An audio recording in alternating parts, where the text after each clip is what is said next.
So there's a God. Then you have to say, but sorry, where did God come from? It's not a question I hear often answered. In order to recognize that an explanation is the best, you don't have to have an explanation of the explanation.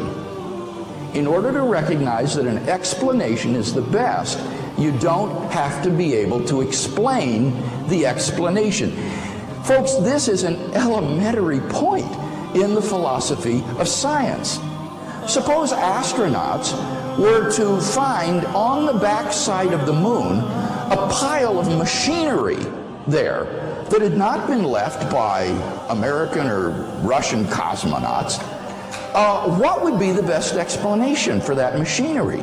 Well, clearly it would be some sort of extraterrestrial intelligence that had left the machinery there. And you don't have to have an explanation of who these extraterrestrials were or came from or how they got there or anything of that sort in order to recognize that the best explanation of this machinery is intelligent design. In order to recognize an explanation as the best, you don't have to have an explanation of the explanation. In fact, when you think about it, requiring that would immediately lead to an infinite regress of explanations. You would need an explanation of the explanation, but in order to recognize that as best, you need an explanation of the explanation of the explanation, and then an explanation of the explanation of the explanation of the explanation. And so that nothing could ever be explained. One of the outdated philosophical cliches, in my opinion, is that, well, who created God?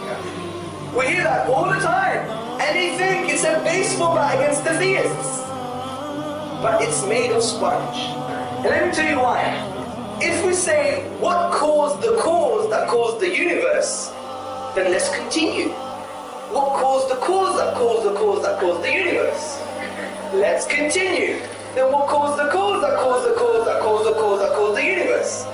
Let's carry on. Then what caused the cause that caused the cause that caused the cause that caused? And that goes on and on and on backwards.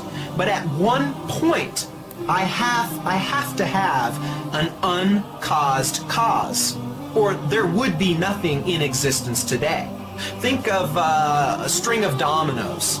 You have a domino that knocks over a domino that knocks over a domino. I have to have a first domino, or that string of falling could never start.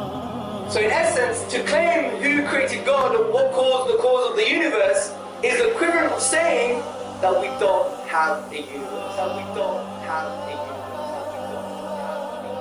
Remember the premises of the argument I gave. Everything that begins to exist has a cause. Something cannot come into being out of nothing. But if something is eternal and timeless, then it doesn't fall under that first premise. It doesn't need a cause. And the concept of God is the concept of an eternal, self-existent, necessary being, and therefore the answer is simply that God is uncaused. He is self-existent. Dear Dr. Craig, one of the objections which has been raised is the first law of thermodynamics, the rule that matter and energy can only be rearranged, or in other words, that matter is neither being created nor destroyed. Yeah. What's funny about this objection is that this is not an objection to the existence of God. This would be an objection to the Big Bang theory of the origin of the universe. It would show that the Big Bang theory of the origin of the universe is false, because according to that theory, all matter and energy, even space and time themselves, came into being at the moment of the Big Bang, and are therefore not eternal. They haven't always been there in the past. So if these fellows were right, all contemporary cosmologists who believe in the Big Bang theory of the origin of the universe would be contradicting the laws of thermodynamics, and that's hardly the case. Why? Well, because the laws of thermodynamics, in particular the law of the conservation of matter and energy, only applies once the universe comes into being. It applies at every moment, at every time, and every point in the universe. But it doesn't apply to the origin of the universe itself. And that's why cosmologists don't consider that the law of conservation of energy and mass is violated by the Big Bang theory of the origin of the universe.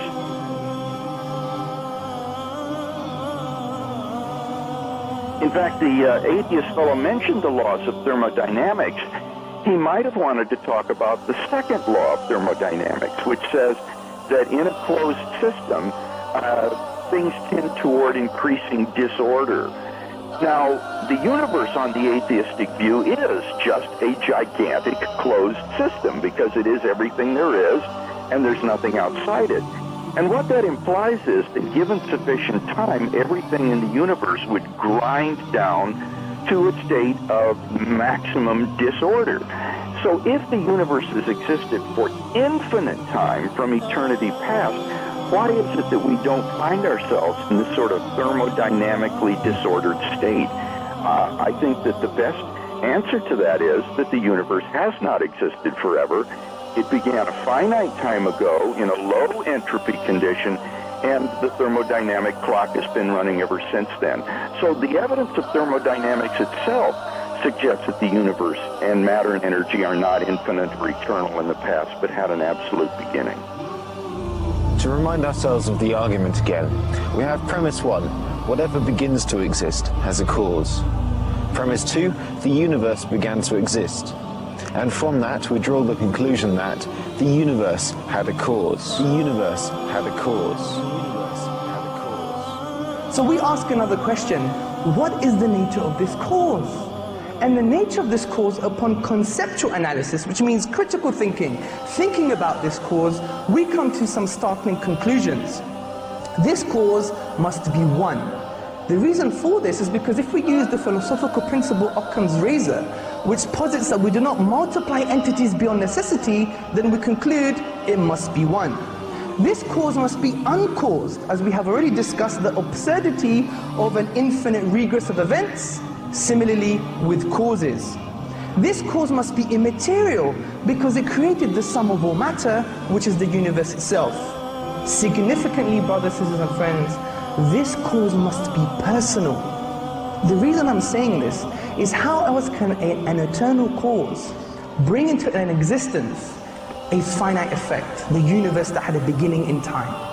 It must have chosen the universe to come into existence, and choice indicates a will, and a will indicates a personality. So, we have concluded the traditional view on God, that a transcendental, immaterial, uncaused, eternal being exists.